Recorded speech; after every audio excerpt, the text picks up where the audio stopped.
ఒక అడ్వకేట్‌కి ఏముంటుందంటే అండి, ఇప్పుడు ఒక క్రిమినల్ అడ్వకేట్ గాని, నార్మల్ అడ్వకేట్‌కి ఎలా ఉంటుందంటే, ఇప్పుడు మీరు అడ్వకేట్ అనుకుందామండి. లక్ష్మి గారు. నేను ఒక అడ్వకేట్ అనుకుందాం. ఈ అడ్వకేట్‌కి మనకొక సైకాలజికల్‌గా ఒక నాలెడ్జ్ ఏర్పడుతుంది మనకి. అంటే అవును. మీరు చదువుకున్న మీ యొక్క ఎల్ఎల్‌బి అవన్నీ బట్టి నేను ఒక బ్యారేజ్ చేసుకోగలుగుతా.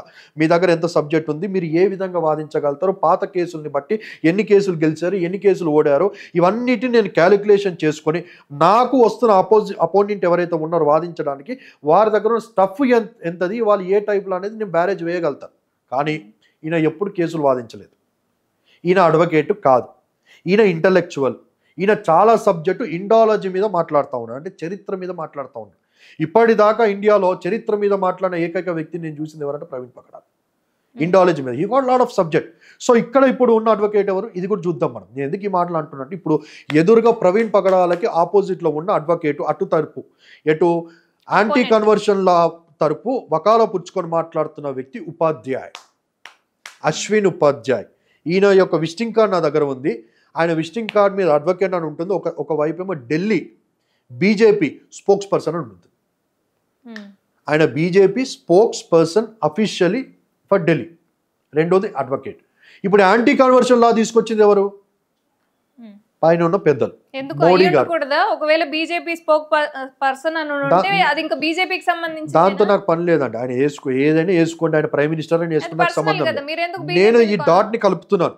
ఇప్పుడు అక్కడ వచ్చిన వ్యక్తి ఎవరని నేను అందుకే డాట్ కలుపుతున్నాను. నేను బీజేపీ అనే వర్డ్ ఎందుకు యూజ్ చేశానంటే, BJP official Delhi spokes person అనేది ఈయన వాదిస్తున్న కేసు ఏది? Anti conversion law.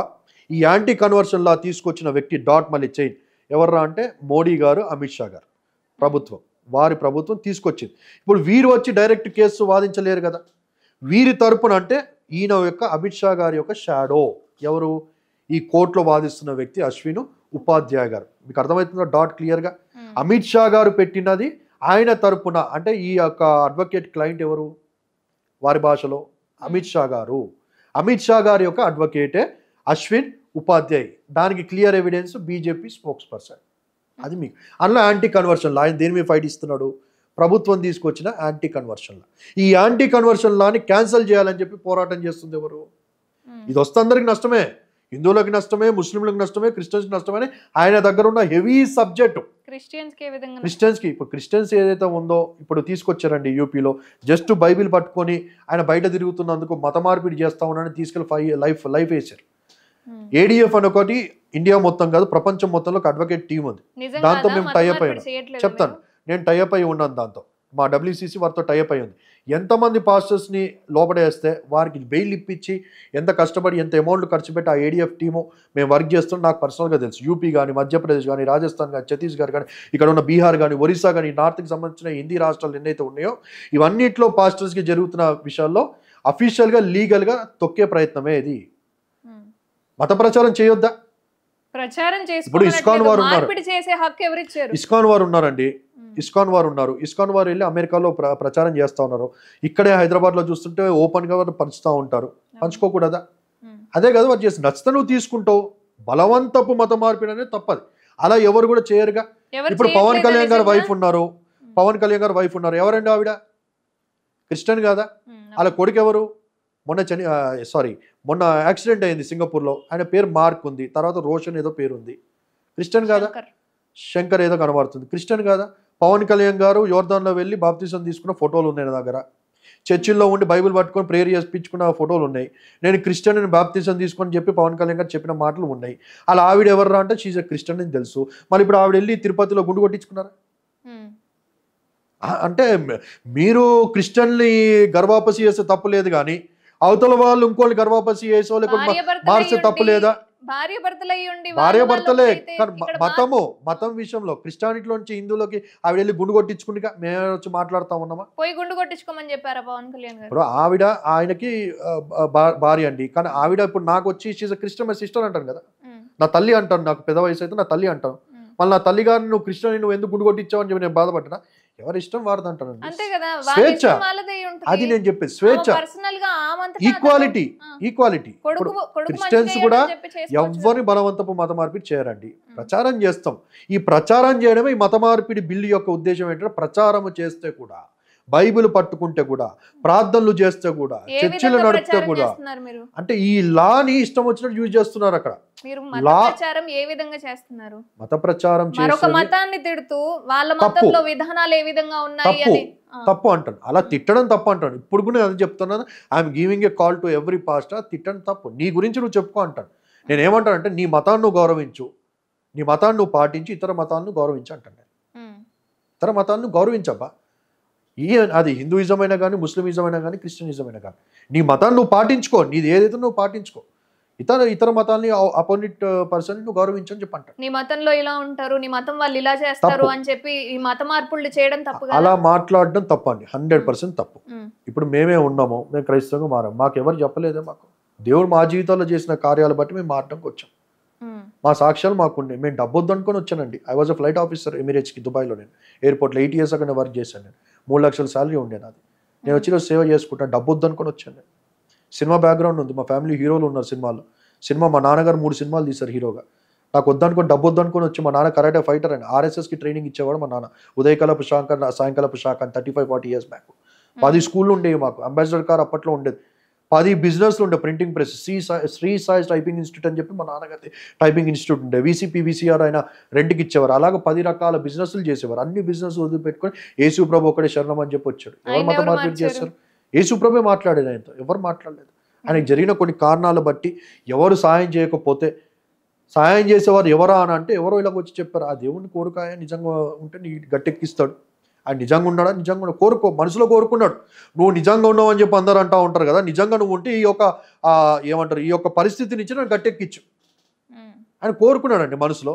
అది 7 సంవత్సరాల ఒక సాల్వ్ కాని ప్రాబ్లము ఆయన కోరుకున్న ఒక 1 week 7 daysలో ప్రాబ్లం సాల్వ్ అయిపోయింది. దాన్ని బట్టి ఆయన యేసుప్రభు నిజంగా ఉన్నాడు, వింటున్నాడు, నా ప్రాబ్లంకి సొల్యూషన్ ఇచ్చాడని చెప్పి ఆయన యేసుప్రభుని సినిమాలు కరాటే స్కూల్ అన్నీ వదిలేసి యేసుప్రభుని అంగీకరించారు. అనిల్ కుమార్ గారు ఉన్నారండి, వాళ్ళ ఇల్లు పాత ఇల్లు వచ్చి ఓయూ పక్కనే ఉంటుంది. నేను వెళ్ళాను, స్టిల్ వాళ్ళ మదరు ఫాదరు ఆ ఫ్యామిలీ అలాగే ఉంది. ఆయన మారారు.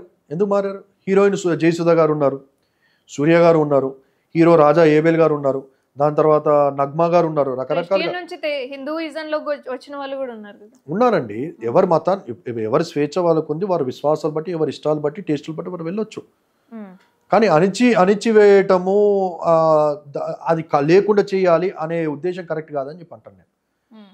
ఇప్పుడు అదే జరిగింది అక్కడ. ఏదైతే ఇప్పుడు ఈ యాంటీ కన్వర్షన్ లా ఉందో అది క్లియర్గా ఇప్పుడు జరుగుతూ ఉంది, అది కనబడుతూ ఉంది. దేశమంతా యాంటీ కన్వర్షన్ లా తీసుకురావాలి అనే ఉద్దేశం ఏదైతే ఉందో దాన్ని వ్యతిరేకించాలని చెప్పి ఈయన పిల్లేసాడు అక్కడ. ఆఫ్టర్ 2 years నిన్న April 16th ఆయన వెళ్ళి వాదనలు వినిపించాలి. ఇప్పుడు అక్కడ ఉన్న అడ్వకేట్కి ఆయన బ్యారేజ్ చేయడానికి లేదు.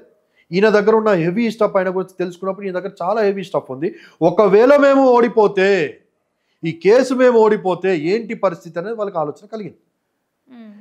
ఎందుకంటే మతం పేరు మీద బతికే పార్టీలు ఉన్నాయి, మతాన్ని బేస్ చేసుకొని నడిపి డబ్బులు సంపాదించుకునే ఆర్గనైజేషన్స్ ఉన్నాయి మన భారతదేశంలో. ఇది వాస్తవం 100%. ఎవరు ఒప్పుకున్నా ఒప్పుకోకపోయినా ఈ మతం బేస్ చేసుకో, మతానికి వాడు చేసిన రూపాయి ఏం లేదు.